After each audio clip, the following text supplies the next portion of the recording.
Assalamualaikum warahmatullahi wabarakatuh. Innal hamdalillah nahmaduhu wa nasta'inuhu wa nastaghfiruh wa na'udzu billahi min shururi anfusina wa min sayyiati a'malina. Man yahdihillahu fala mudhillalah wa man yudlilhu fala hadiyalah. Ashhadu an la ilaha illallah wahdahu la syarikalah wa ashhadu anna Muhammadan abduhu wa rasuluh. Qala Allah ta'ala ya ayyuhalladzina amanu ittaqullaha haqqa tuqatih wa la tamutunna illa wa antum muslimun. Allahumma salli ala Muhammad wa ala alihi wa sahbihi wa man tabi'ahum bi ihsanin ila yaumiddin, amma ba'd. Alhamdulillah, segala puji syukur atas nikmat yang Allah berikan kepada kita. Gimana kabarnya semua, Pak? Sehat ya? Sehat, alhamdulillah. Ketika Allah berikan takdir kita hadir di sini bukan karena kita spesial, bukan karena kita banyak waktu luang, tapi tandanya Allah menginginkan kebaikan sama kita. Rasulullah SAW pernah mengatakan, man yuridillahu bihi khairan yufaqihu fiddin. Bagi orang-orang yang Allah kehendaki kebaikan, Allah jadikan dia orang yang paham agamanya. Ketika hadir di sini, udah pasti paham belum, Pak? Belum. Senderan sedikit, merem-merem, bangun jam 9 ketiduran, pegang HP sebentar, tahu-tahu selesai kajiannya. Kita cuma sebentar. Semoga Allah jadikan kita orang-orang yang paham akan agamanya. Karena para ulama mengatakan ketika Allah tidak menghendakkan kebaikan kepada dia dijadikan orang gak paham agamanya, gak tahu cara sholat, gak tahu cara puasa, gak tahu cara akhlak mulia, gak tahu cara pemahaman tauhid. Makanya yuk kita sama-sama belajar agar kita menjadi orang-orang yang Allah kehendaki kebaikan. Dan kebaikan ini bukan cuma kebaikan di akhirat, karena kebaikan ini juga kebaikan di dunia. Jadi kalau kita pengen ekonominya baik, jadi orang yang paham agama. Kita ingin rumah tangga kita baik, jadi orang yang paham agama. Kita ingin kesehatan kita baik, jadi orang yang paham agama. Allah berikan keberkahan hidup jika kita paham akan agama kita. Jadi semoga kita bisa sama-sama nih belajar insyaallah ya. Kunci hidup bahagia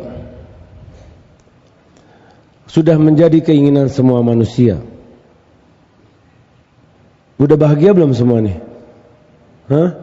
Ada hadiahnya nih. Kemarin anak tanya gitu, ada yang bilang gini, ya dibahagia-bahagiain Ustaz. Sudah menjadi kodrat kita ketika kita hidup di dunia ini pengen bahagia, ingin bahagia. Kalau kita lihat dari segi bahasa, apa sih kebahagiaan itu? Kebahagiaan dikatakan adalah keadaan atau perasaan tentram dari segala yang menyusahkan kehidupan. Bagaimana dia merasa senang, bagaimana dia merasa puas sama dirinya. Dan biasanya, umumnya orang merasa bahagia kalau sudah punya banyak istri, Pak. Istri apa anak, Pak? Harta. Kalau udah banyak harta, Pak. Kalau orang udah punya banyak harta, dia ngerasa anak bahagia nih. Anak udah bisa mau ngapain aja. Lewat ada apartemen dijual, beli ah. Ada sawah dijual, beli ah. Tinggal bayar. Seneng nih mikir. Karena udah bisa mau ngapain aja semau dia. Kalau bapak-bapak biasanya senengnya ngumpulin harta, Pak. Punya rumah yang di bukit, ya kan? Yang mewah, yang gak ada pagernya, Pak. Yang kalau mau ke dapur naik selis, jauh dapurnya. Kalau kita kan ke depan dapur, samping kamar mandi, dekat kemana-mana. Ada juga orang yang hobi ngumpulin motor-motor gede, kemana-mana naik motor gede. Kalau motor kecil ntar dulu deh. Ada orang-orang yang bahkan dengan cara yang haram. Ada yang judi online. Semoga Allah jaga kita jangan sampai kita jatuh ke judi online.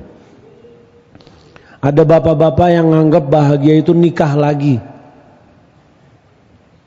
Awas jangan senyum-senyum. Ntar pulang tidur di teras nanti. Dipikir, oh nanti anak kalau nikah lagi enak, istri 2. Dia nggak tahu kusutnya lebih dari 1. Pusingnya lebih dari 1. Itu konsep bahagia menurut bapak-bapak. Kalau ibu-ibu apa bu? Bahagianya bu? Check out bu ya. Ibu-ibu mah sederhana, check out ya bu ya. Toko oren, toko ijo, semua. Lihat keranjang masing-masing berapa sekarang. Paket siang malam datang pak. Ibu Susi, paket bu. Masuk pak, udah akrab. Duduk pak. Ini ada kopi, ada pohongnya kan. Belanja terus. Bahkan ada teman ana, dia bilang gini sama ana. Ustaz, semenjak ana cerai, ana bahagia kata dia. Subhanallah. Karena nggak ada lagi yang ngatur ana mesti kemana-kemana. Ini kan pemikiran yang salah. Makanya hadirnya kita di sini yang cuma sebentar, kita mempelajari bagaimana cara hidup bahagia. Ada orang yang berpikir dengan terkenal itu jadi bikin dia bahagia pak. Ada kan?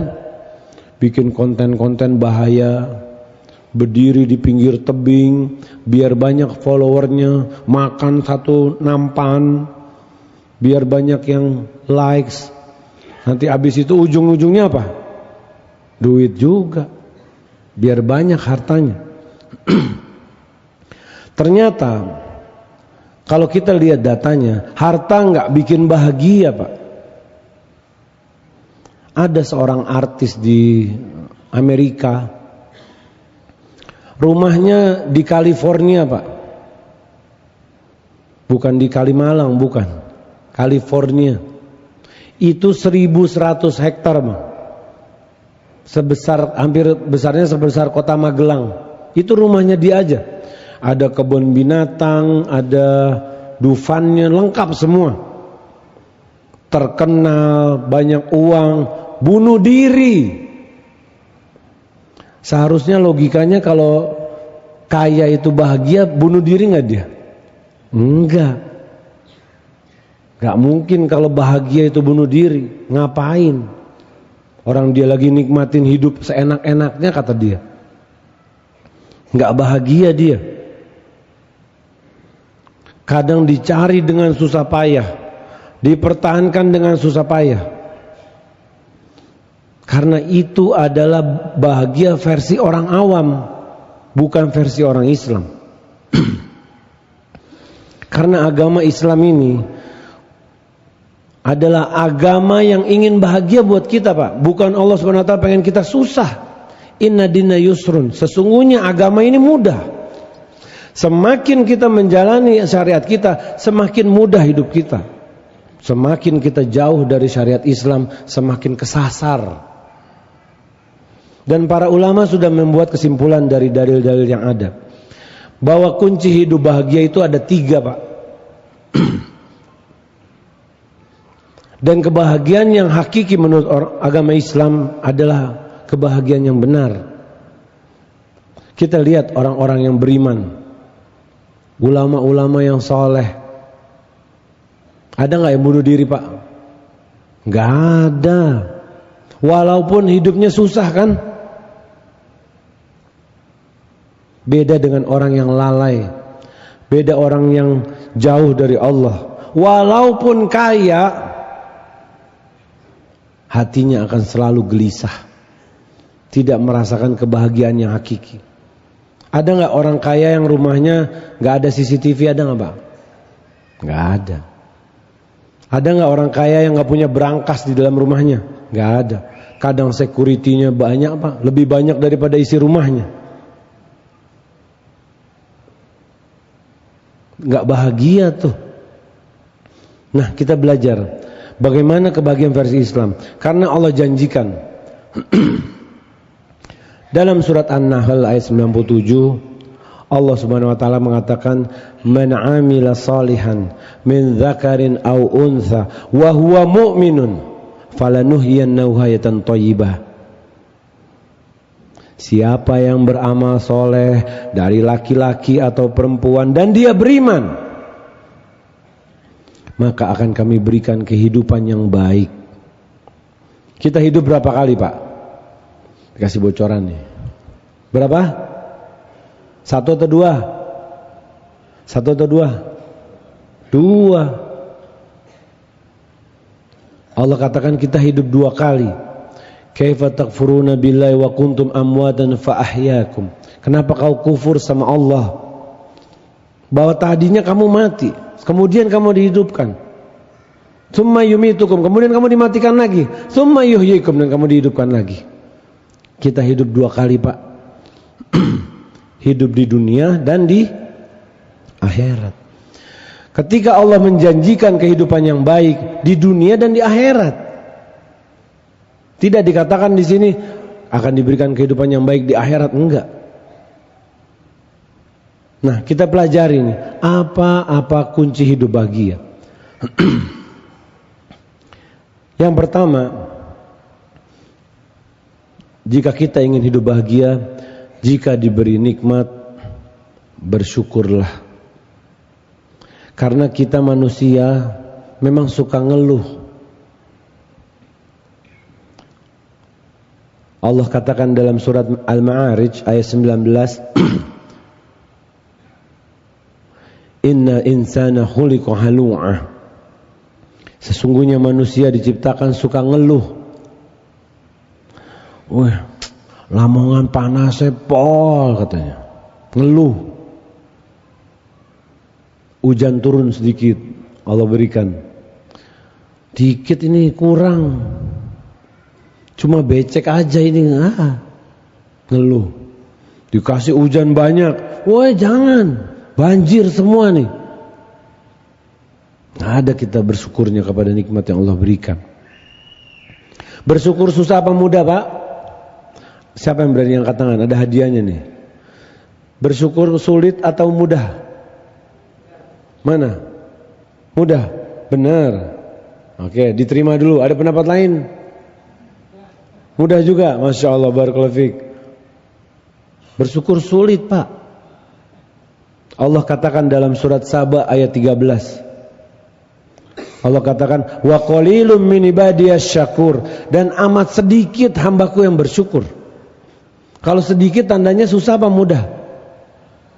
Susah. Allah pemilik langit dan bumi, Pak, yang mengatakan sedikit hambaku yang bersyukur. Tandanya bersyukur itu susah. Istri ngeluh, lihat Facebooknya tetangga.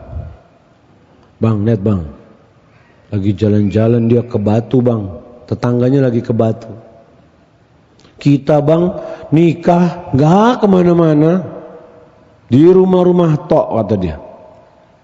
Apa kata suaminya? Loh mah, kita ini nikah karena apa mah? Istrinya menjawab, ya karena jodoh pak. Masya Allah. Lah mama kan tahu, kalau jodoh kan gak kemana-mana ya kan, di rumah aja udah. Ada aja alasannya nih, bilang aja. Suami hemat ini, emang gak mau ngajak pergi dia. Kita suka ngeluh. Selain kita suka ngeluh, dunia ini juga menipu pak. Dunia ini menipu dengan segala kemilaunya. Allah katakan dalam surat Al-Ghafir ayat 39, ya qaumi innama hadhil hayatud dunya mata'. Wahai kaumku, sesungguhnya kehidupan di dunia ini kesenangan yang menipu, melalaikan kita. Kalau kita punya barang, pengen belinya Pak ya. Pas udah punya sebulan gitu ya Pak. Biasa. Udah pengen lagi punya yang baru. Dan orang beriman tahu bahwa dia nggak hidup di dunia selamanya Pak. Dalam hadis yang diriwayatkan dari An Abdullah bin Umar radhiyallahu anhu maqal akhadha Rasulullah SAW bimangkibi. Aku dipegang pundaknya sama Rasulullah SAW. Faqal kun fid dunya ka'annaka gharibun aw 'abirus sabil. Kamu di dunia bagaikan orang asing atau orang yang lagi di perjalanan, musafir, traveling. Kalau kita lagi di perjalanan, betah nggak Pak di tempat transit? Lagi mampir pom bensin nih, lagi touring, mampir di pom bensin. Udahlah, anak di sini dulu 2 tahun. Mungkin nggak? Nggak mungkin Pak. Contohnya Bapak mau umroh nih, transitnya di Dubai. Ketika lagi transit, apa Bapak mau keluar? Kantor BPN Dubai mana ya? Aku mau beli tanah ini, mau beli mobil. Enggak kan? Kalau kita lagi transit, nunggu kita kapan pintu pesawatnya dibuka. Anak udah mau umroh nih, mau mana tujuan Jeddah? Nunggu di kursi. Kita di dunia transit sebentar. Dalam hadis diriwayatkan dari Rasulullah SAW, umur umatku 60 sampai 70 Pak. Yang lewat dari situ dikit. Ada yang mau umurnya tambah 200 Pak. Tambah 200. Ada yang bilang gak mau Tat, temennya udah gak ada. Udah gak bisa lagi Bu pakai skincare, udah gak mempan. Tinggal di staples aja kulitnya kali ya. Udah turun semua. Kita di dunia ini sebentar. Dan karena ada orang-orang yang tertipu dengan dunia. Kalau kita udah mulai lupa, kalau kita di sini transit, mampir sekali-sekali. Rumah sakit dekat sini mana Pak? Muhammadiyah. Nah, masuk ke ruang IGD-nya Pak. Kalau kita udah mulai cinta sama dunia, masuk ke ruang IGD, lihat tuh, ada orang lagi dipompa jantungnya, ada orang lagi nangis-nangis, ada orang lagi disuntik. Kita kadang dikasih kesehatan, kekajian gini, gak sempet. Apa alasannya Pak kalau Ahad pagi gini?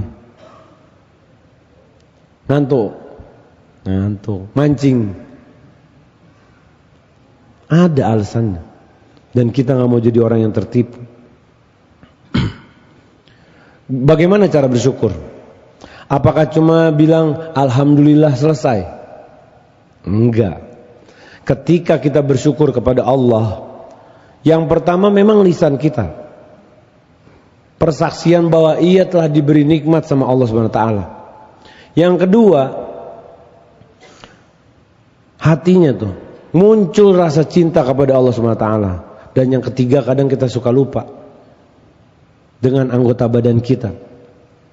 Ketika kita menggunakan anggota badan kita untuk lebih bertakwa kepada Allah, ketika dikasih nikmat seperti itu, bukan dikasih nikmat waktu luang, nyantai, buang-buang waktu, nonton orang mancing, gak dapat ini udah setengah jam tak tungguin katanya.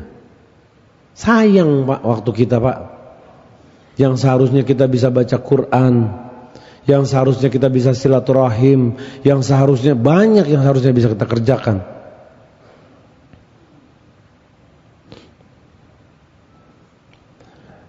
Dan bersyukur ini adalah sifat para nabi. Nabi Nuh alaihissalam dakwah 950 tahun kurang lebih Pak. Yang beriman 80 orang. Bayangin, Masjid Namira udah berapa tahun nih? 10 tahun? Lebih. Nabi Nuh alaihissalam dakwah 950 tahun Pak. Yang beriman cuma 80 orang. Bahkan istri dan putranya ada yang kafir tuh. Allah tetapkan dalam surat Al-Isra ayat 3, innahu kana abdan syakura. Sesungguhnya Nabi Nuh tuh hamba Allah yang suka bersyukur. Mau makan, alhamdulillah. Mau minum, alhamdulillah. Mau naik kendaraan. Kita alhamdulillah banyak sekali nikmat yang Allah berikan. Tapi kadang kita suka lupa bersyukur. Yang dipikir cuma nominal di rekening ya. Lupa dia sama nikmat mata, nikmat bernapas. Ingat Pak, zaman-zaman Covid kemarin Pak. Orang antri di tabung oksigennya.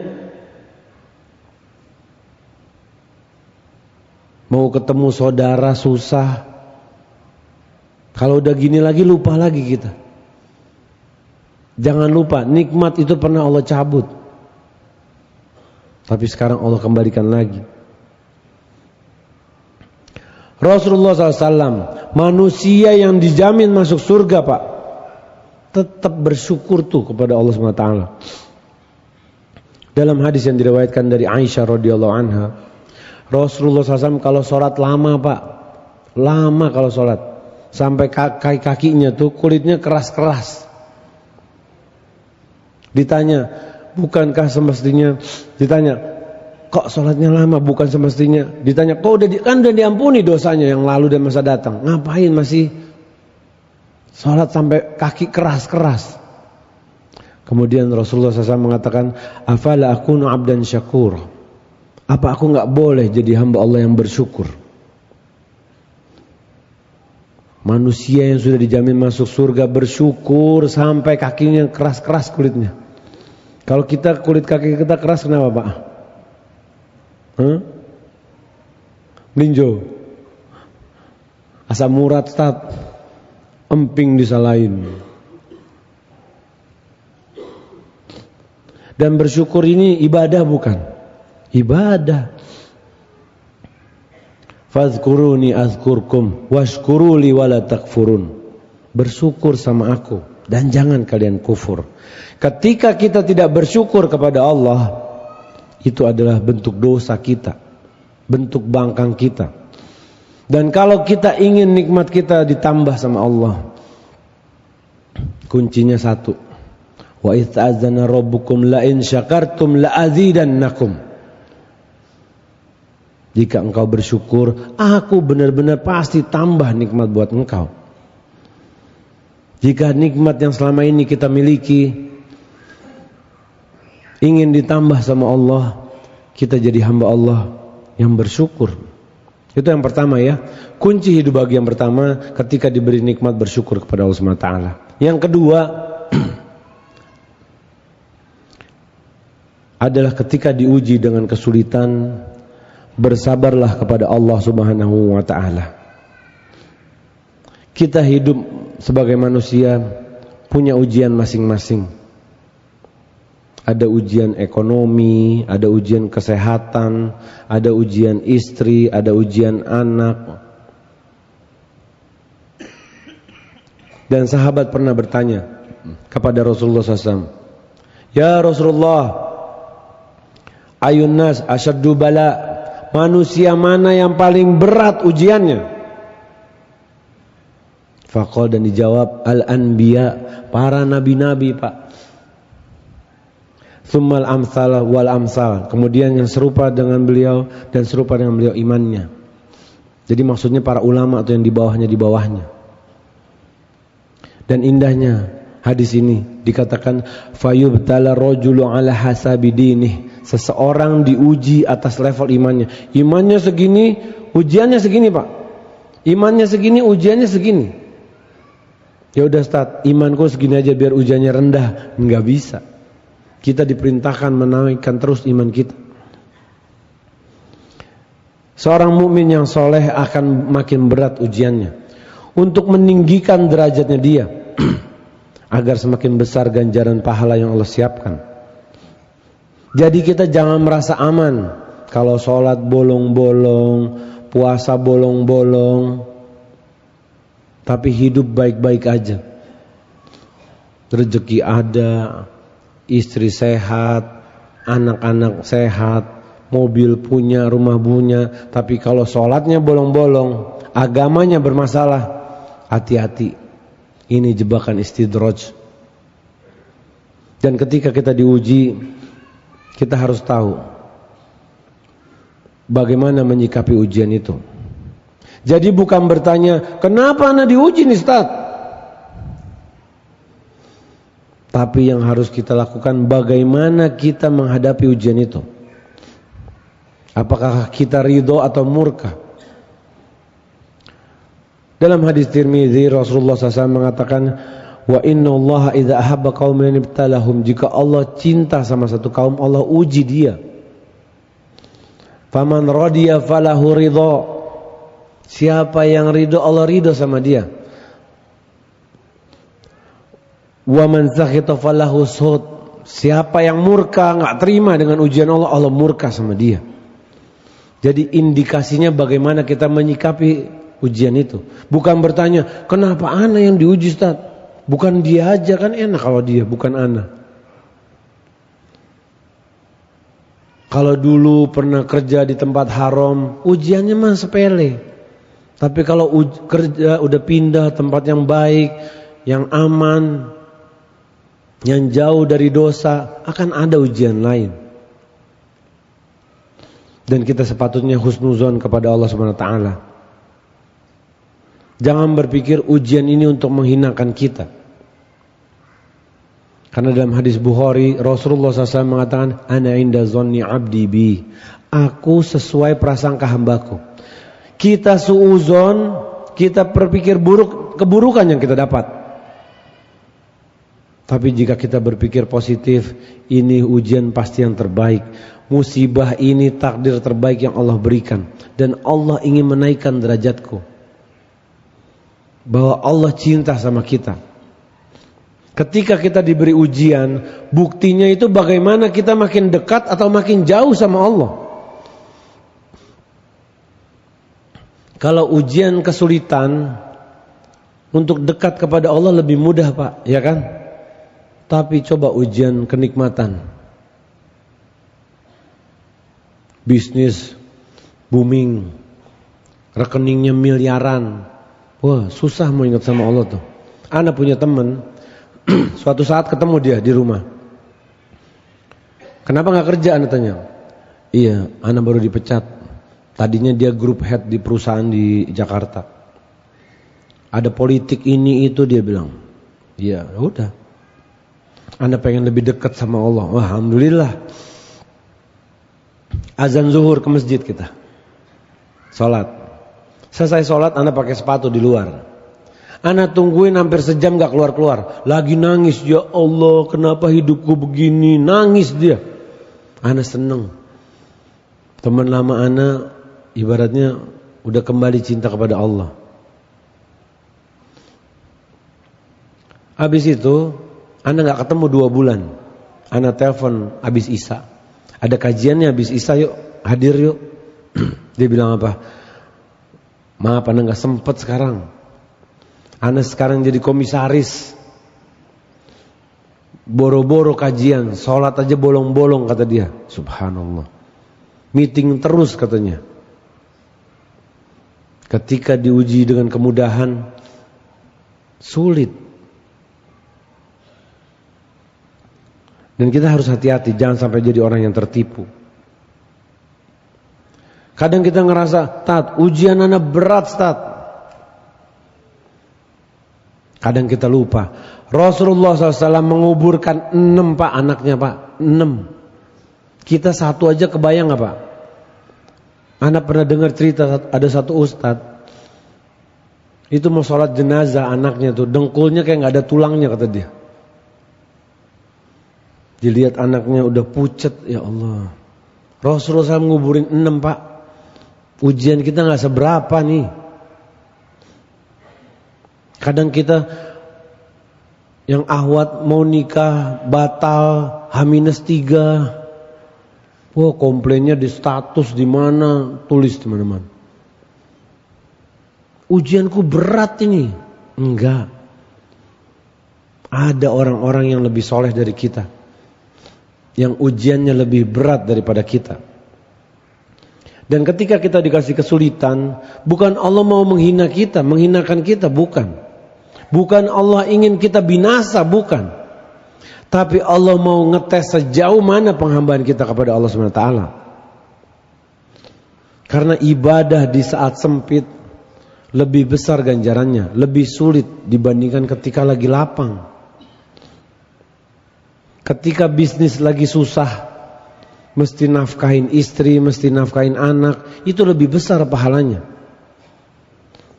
Nikah dan hidup sama istri yang cantik, itu lebih mudah Pak, dibandingkan nikah sama istri yang cerewet, ya kan? Pahalanya lebih gede.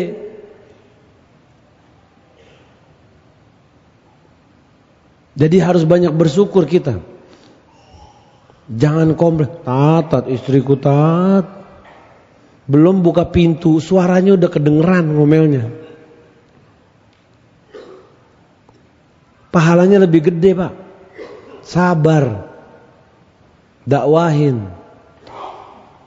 Jadi anak muda yang ganteng, belum nikah, jaga pandangan tuh lebih berat. Ada ahwat, jangan lihat. Dibandingkan kalau udah aki-aki ya, lihat ahwat sedikit tensinya naik udah.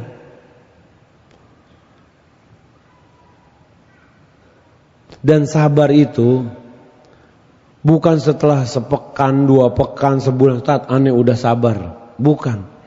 Sabar itu pada hentakan pertama. As-sabru 'inda sadmatil ula. Sabar itu pada hentakan pertama. Ketika tengah malam ada yang telepon, "Bang, ibu udah gak ada." Atau istri kita nelfon ke kantor, "Anak kita kecelakaan motor Bang." Apa yang terjadi kemelut di kepala kita? Apa yang bergejolak di hati kita? Apa yang keluar dari lisan kita? Itu menunjukkan kita sabar atau enggak. Karena itu hentakan pertama kan. Ketika kita dek, enggak mudah Pak. Kalau awalnya wah marah, terus sepekan kemudian udah sabar, enggak. Dia udah miss, udah lewat tuh kesempatan dia sabar. Dan yang ketiga, jadi jika diberi nikmat bersyukur, jika diberi ujian bersabar, dan jika berbuat dosa, yang ketiga, maka bertobatlah kepada Allah. Kita manusia gak ada yang bebas dari dosa, termasuk yang bicara. Karena Rasulullah SAW mengatakan, kullu ibni Adam khata'un wa khairul khata'ina at-tawwabun. Setiap anak Adam pasti berbuat dosa. Dan sebaik-baiknya pelaku dosa adalah orang yang kembali kepada Allah. Ana bukan bicara dosa jahil Pak. Ketika dia gak tahu hukumnya, terus dia melakukan dosa itu, terus dia dihukumi dosa. Enggak. Dosa hilaf. Udah tahu nih, ngomongin orang apa? Bagaikan makan apa? Bangkai saudaranya. Ini enggak nih. Udah tahu tuh dosa tuh. Si ini gini tuh, sampai bibirnya. Itu tuh dosa tuh. Gak boleh. Udah tahu dosa tetap dilakuin dosa tuh. Kadang pagi-pagi kita lakuin dosa hilaf ya. Siang janjian gak kita tepatin. Ada amanah kita gak lakuin. Dan alhamdulillah, segala puji bagi Allah yang membukakan kita pintu taubat. Buat orang-orang yang hijrah, pintu taubat ini luar biasa. Bayangin kalau gak ada pintu taubat, kira-kira gimana kita? Setan aja bingung. Bro, lu dulu bandel banget bener-bener dah. Ketika Allah berikan pintu taubat nih, alhamdulillah. Tapi taubatnya harus ada dosisnya, ada caranya. Bukan semau-mau kita. Syariat sebelum kita, kalau orang melakukan taubat apa? Suruh ngapain? Ada yang tahu nggak? Syariat sebelum kita nih. Mana? Orang enggak? Mana? Nah, hadiah buat Bapak ya. Nanti ambil di sini. Bunuh diri. Tapi alhamdulillah Allah berikan syariat Islam. Kita tobat gak bunuh diri Pak. Kita tobat dengan istighfar. kita nyesel, kita berhenti dari dosa kita. Kita harus punya tekad gak mau ngerjain lagi. Dan jika berkaitan dengan hak manusia yang lain, kita tunaikan tuh. Jadi kalau zaman kuliah dulu sering makan di kantin prasmanan, ambil piring, ayam, telur, apalagi yang mahal-mahal tuh, rendang, baru nasi, baru orek. Pas bayar, pakai apa Dek? Nasi orek. Di dalamnya ada harta karun banyak gitu. Kalau zaman kuliah dulu pernah gitu, lumayan Tat, setahun hitung aja coba. Dan kita sadar, dihitung tuh berapa. Balik lagi ke warungnya, kasih uangnya tuh. Tat, udah meninggal Tat, cari keluarganya. Gak ketemu Tat, udah sedekahin aja di masjid. Ini atas nama pemilik warung. Memang syariat Islam Masya Allah nih, kalau kita berbuat dosa sama Allah, taubat nasuha selesai, udah diampuni sama Allah. Tapi kalau kita berkaitan, kita berbuat salah sama manusia, kita zalim sama orang, selama orang itu belum ridho, ada hitungannya nanti di akhirat. Jadi jangan sampai kita buka pintu zalim sama orang. Tat, ana dizolimin, biarin, nanti dia urusan dia sama Allah. Gak usah kita balas. Buat apa kita balas-balasan? Karena ada orang-orang yang ketika diperintahkan bertaubat, malah apa? Malah nambah dosa. Dan ini adalah ciri-ciri orang yang sengsara. Dalam hadis dikatakan, innal abda idza aznaba, jika seorang manusia berbuat dosa, kanat nuqtatun sauda fi qalbihi, ada titik hitam di hatinya. Jadi kalau kayak gelas gini ya, itu kayak ditetesin tetesan hitam tuh. Wa in nazagha wastaghfara suqila qalbu, jika dia tobat dan istighfar, bening lagi kayak air ini. Wa in zadat, jika dia tambah terus tuh, sampai hitam pliket gak bisa kelihatan apa-apa, karena terpenuh hatinya dengan dosa. Kalau hati yang sudah penuh dengan dosa, dia udah gak tahu lagi mana kebaikan, mana keburukan. La ya'rifu ma'rufan wa la yunkiru munkaran illa ma usriba min hawahu. Dia udah gak tahu ini kebaikan apa bukan, ini keburukan atau bukan, kecuali apa-apa yang dikasih tahu sama hawa nafsunya. Jadi jangan kaget kalau lihat ada muslimah udah balik gak mau pakai jilbab. Dia bilang gini, Tat, itu kan zaman Nabi dulu, Tat, pakai jilbab, Tat. Panas di Arab Saudi tuh. Kita di sini udah canggih, ada payung, ada AC, nggak perlu pakai jilbab lah, Tat. Itulah akalnya yang nyuruh, hawa nafsunya yang suruh. Karena dia udah nggak tahu lagi mana kebaikan, mana keburukan. Jangan kaget kalau ada pria Muslim, ayo minum-minum yuk. Gak apa-apa lah ngangkatin badan, kata dia. Hati-hati. Ini hawa nafsunya dia. Kita dilarang minum-minum. Minum homer kita dilarang nih. Ketika hawa nafsu suruh, jangan nurut. Ketika orang seperti itu, dia udah gak bisa bedain. Wanita gak mau pakai jilbab, Tat, buat apa pakai jilbab? Yang penting kan hatinya dijilbabin. Ada gak Bu yang ngomong gitu Bu? Banyak. Gimana caranya jilbabin hati coba? Dibungkus gak napas langsung dia tuh. Itu kan hawa nafsunya yang bikin dia ngomong gitu. Mendingan aku Ustaz gak pakai jilbab tapi hatiku baik, sambil dikebas rambutnya. Subhanallah.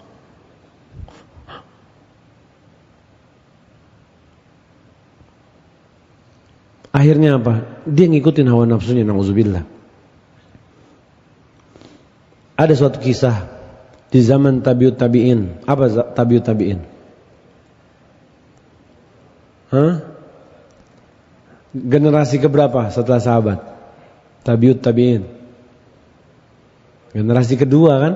Jadi generasi terbaik umat Islam para sahabat, kemudian tabiin, kemudian yang tabiut tabiin yang mengikuti para tabiin. Jadi ada 3 generasi terbaik umat Islam yang kita diperintahkan mengikuti mereka. Ada dikenal seorang perampok di daerah Sarkhos, Asia Tengah. Umurnya 40 tahun, Pak. Badannya kuat. Kalau ada satu rombongan dia bisa take down sendirian tuh. Dan dia bukan cuma ditakuti sama orang awam. Kalau kita takut sama rampok wajar. Ini rampok lainnya takut sama dia. Udah jadi raja rampok dia nih. Saking bengisnya. Suatu hari dia naik tembok atau pagar tuh. Ketika dia naik, dia mendengar ada seseorang membacakan surat Al-Hadid ayat 16. Yang bunyinya alam ya'ni lil ladzina amanu an takhsha qulubuhum li dzikrillah. Apakah belum datang waktunya bagi orang-orang yang beriman untuk tunduk hati mereka mengingat Allah Subhanahu wa taala. Dia naik pagar dengar itu, Pak. Dia mengatakan, "Bala, iya nih waktunya nih. Umur 40 tahun nih. Raja rampok." Akhirnya apa? Gak jadi, turun dia, istirahat. Tapi namanya raja rampok ya Pak ya. Daerah situ jadi daerah apa? Rawan. Gak ada yang berani lewat situ. Akhirnya dia memutuskan untuk hijrah, untuk taubat benar-benar, pergi ke Baitul Haram dan mendedikasikan hidupnya untuk agama Islam. Semenjak itu dia menjadi ulama terkemuka, bahkan menjadi gurunya Imam Syafi'i rahimahullah. Mazhab kita di Indonesia ini kebanyakan mazhab Syafi'i. Jadi gurunya Imam Syafi'i ini, Pak. Imam mazhab kita. Banyak sekali tulisan nukilan-nukilan dari perkataan beliau dalam kitab tafsir, kitab hadis. Siapa namanya? Ada yang tahu nggak? Angkat tangan. Orang dalam nggak boleh. Siapa? Barakallahu fiik. Nah, hadiah buat Bapak nanti ya. Fudail bin Iyad. Kita lihat bagaimana satu ayat bisa merubah seseorang dari raja perampok menjadi ulama terkemuka. Satu ayat. Bagaimana dengan kita? Sudah berapa majelis ilmu kita hadirin? Sudah berapa ayat Al-Quran kita dengar? Sudah berapa hadis Rasulullah SAW kita dengar? Apakah tidak mampu merubah hati kita menjadi orang-orang yang tunduk sama Allah, yang lebih takut sama Allah?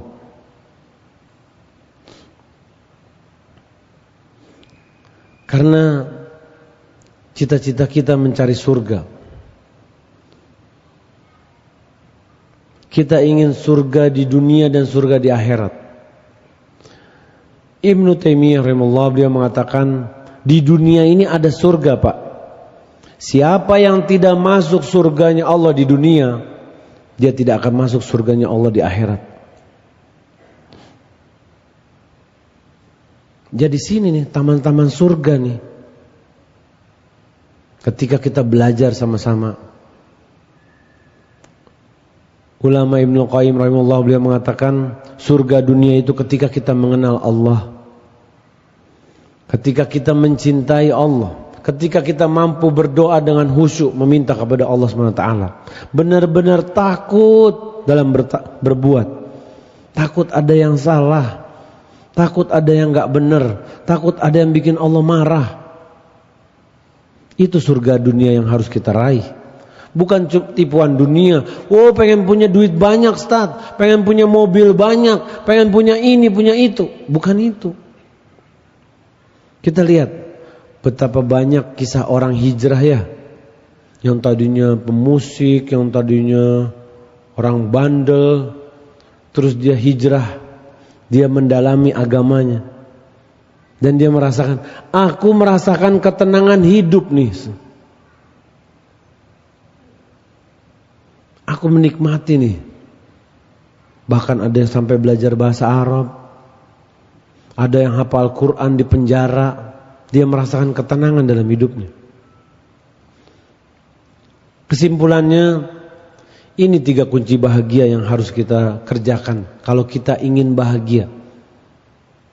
Jangan tertipu dengan kebahagiaan versinya orang awam yang sibuk menumpuk harta.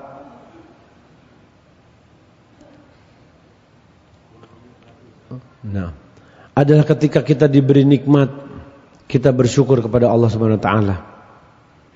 Jika kita diberi ujian, kita bersabar. Dan jika kita berbuat dosa, maka bertobatlah. Hidup kita di antara 3 ini, Pak. Kadang punya nikmat, ya kan? Kadang ada ujiannya. Kadang kita berbuat dosa. Jangan sampai kita jadi orang-orang yang tertipu. Kepada bapak-bapak pemimpin rumah tangga, ayo, semoga Allah Subhanahu wa taala berikan taufik kepada kita agar kita dapat mengamalkan ini 3-tiganya. Kalau kita nggak bisa ngamalin 1, kita nggak bisa ngamalin 2, bahkan semuanya, sengsara kita, Pak. Ada nggak orang-orang yang diberi nikmat nggak bersyukur? Ada kan? Dia unboxing rumahnya, lihat nih, hasil karya aneh nih, jadi YouTuber. Padahal Allah Subhanahu wa taala yang kasih. Ada yang orang-orang diberi ujian marah-marah.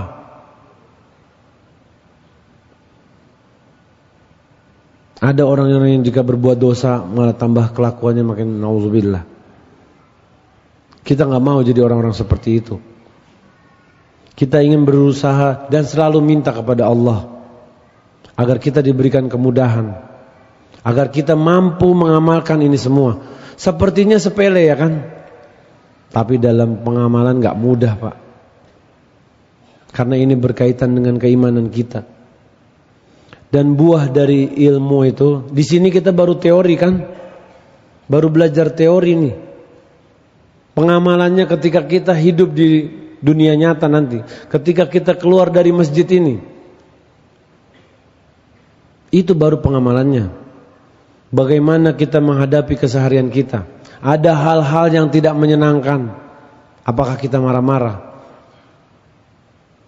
Apakah ketika kita diberi nikmat, apakah kita menjadi orang yang lalai? Karena kita sebagai orang Islam, Rasulullah SAW mengabarkan, nikmatani magbunun fihima katsirun minan nas. Ada 2 nikmat yang banyak manusia lalai. As-siha wal faragh, nikmat sehat dan waktu luang. Al-Imam Ibnu Jauzi rahimahullah, beliau mengatakan, kadang orang sehat, Pak, tapi nggak punya waktu luang, ya kan? Sibuk ke sana kemari, antar anak, ya kan, ke pasar, ke toko, ke kandang. Gak ada di sini yang ana yakin merasakan, enggak Ustaz, ana enggak ada kesibukan. Pasti kita punya kesibukan lain-lain. Tapi kadang kita waktu luang banyak, tapi enggak sehat, ya. Kalau lagi dirawat di rumah sakit Muhammadiyah 5 hari, pemandangan kita apa, Pak? Pemandangan kita apa? Hah? Plafon. Aduh, ini kok dicat putih ya? Kapan dicat krem plafonnya, ya? Kalau kita dirawat di rumah sakit 5 hari, infus, oksigen. Pak dokter, ada pengajian subuh nih di Namira, izin dulu sebentar ya. Pak, jangan aneh-aneh, Pak, ini tabung oksigen mau dipakai, mau dibawa sama Lalamove apa? Gak dikasih. Dan ketika kita dikasih nikmat, alhamdulillah, kita gunakan buat ketakwaan seperti ini.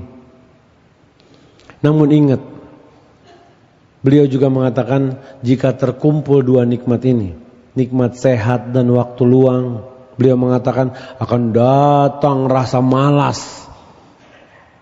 Malas untuk melakukan amalan kebaikan. Malas untuk beribadah kepada Allah. Kajian subuh pekan depan juga ada. Ntar aja lah lihat di YouTube sambil mancing. Ada alasannya. Datang rasa malas yang membuat kita luput dari kebaikan. Dan kita gak mau jadi orang yang tertipu, Pak. Kita ingin jadi orang-orang yang terus beramal soleh. Beramal soleh sampai kapan? Sampai ajal datang menjemput. Kalau kita meninggal besok, sampai besok udah. Meninggal bulan depan sampai bulan depan. Tugas kita cuma itu. Alangkah ruginya kita. Hidayah ini bisa dicabut gak, Pak? Bisa. Jangan ngerasa, woi ana udah hijrah nih, ana udah ini aman nanti karpet merah masuk surga. Gak ada cerita. Bahkan ketika kita makin dekat sama Allah, makin bertakwa sama Allah, ujian kita makin besar. Karena Allah ingin kasih ganjaran pahala lebih besar. Dan bersabar dalam beribadah. Paksa ibadah. Kalau kita luruskan niat kita beribadah karena Allah, insya Allah Allah berikan manisnya iman di diri kita. Ketika dengar, wah udah mau subuh nih, ana harus siap-siap, itu manisnya iman tuh. Ketika, wah ada kajian nih, ana harus hadir terus. Itu iman yang gerakin, Pak. Bukan karena kita senggang, banyak waktu luang, bukan. Innaka la tahdi man ahbabta. Kau enggak bisa hidayah kepada orang-orang yang kamu kehendaki. Innallaha yahdi may yasha. Allah beri hidayah buat orang-orang sesuai kehendak Allah. Ketika Allah berikan kita hidayah, pegang erat-erat, Pak. Jangan kira zaman sekarang hidayah enggak bisa dicabut. Ada orang-orang yang cabut hidayahnya. Ulama ada. Jangan merasa aman. Kita bukan siapa-siapa. Tugas kita terus beramal soleh. Karena amal adalah buah dari ilmu kita. Akhlak adalah buah dari ilmu kita. Ketika kita menjadi sosok yang lebih bertakwa kepada Allah, kita harusnya menjadi orang yang lebih berakhlak. Jangan ngerasa paling benar. Kita merangkul saudara-saudara kita. Kita ajak mengenal syariat Islam yang sempurna dan indah ini. Agar kita bisa sama-sama gandengan tangan masuk ke dalam surganya Allah, insya Allah. Mungkin itu ya yang bisa disampaikan pada pertemuan kali ini. Ada yang mau bertanya enggak? Aman ya? Baik, kalau enggak ada yang bertanya, kita tutup ya. Wassallallahu ala nabiyina Muhammadin wa ala alihi wa sahbihi ajmain walhamdulillah rabbil alamin. Kita tutup dengan doa kafaratul majlis. Subhanakallah wa bihamdika asyhadu an la ilaha illa anta astaghfiruka. Assalamualaikum warahmatullahi wabarakatuh.